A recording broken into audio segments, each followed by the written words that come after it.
So hopefully you're all familiar with this concept of irreducibility that I'm going to very quickly just kind of gloss over here.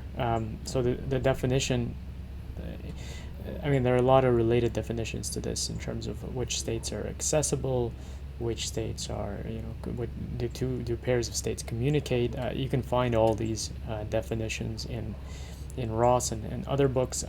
I think that there's just way too much terminology, and the kind of concept that I want to focus on is just the concept of irreducibility and what it means, and I'll give you an example and just a little bit of intuition.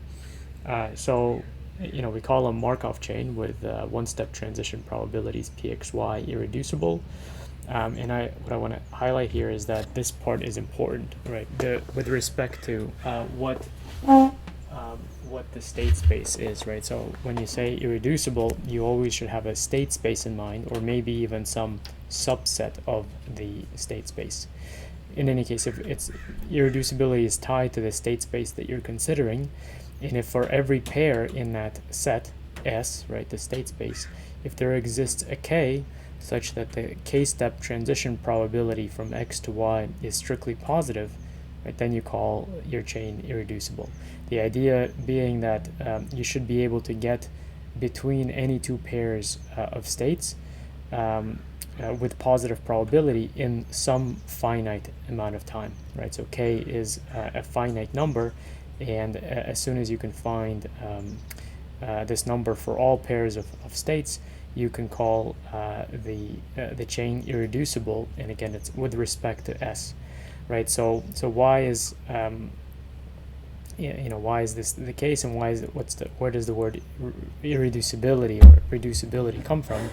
The idea is that we can take a Markov chain that's not irreducible and then kind of reduce it to pairs of states that all quote unquote communicate, right? A pair of states communicates if this condition is met.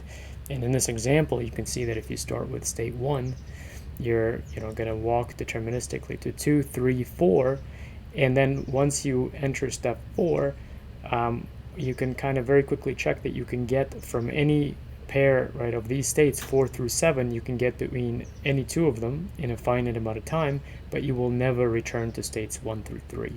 And so the idea of reducibility is maybe to first think of it as reducing your state space until the chain becomes irreducible. So essentially you're talking about cropping off states, right, removing enough states from your state space until all pairs of states begin to quote unquote communicate, right? So in here, right, once you chop off 1 through 3, then if you just constrain your state space to this portion, the chain is irreducible with respect to this S, right? The S being 4 through 7, right? So this chain is irreducible with respect to a state space 4 through 7, but it's not irreducible with respect to all of the states 1 through 7, right? And here you notice that you can kind of very quickly check that you can get from any between any two pairs of states in finite time, right? So from let's say 5 to 6, right? There's maybe no direct connection, right? So there's no one-step transition probability that's positive between these two, but you can clearly go to 7 and then 6. And these arrows mean there's a positive probability of doing so, for both of these transitions, and therefore here I would put in a k equals 2, right? So in 2 steps, you can get from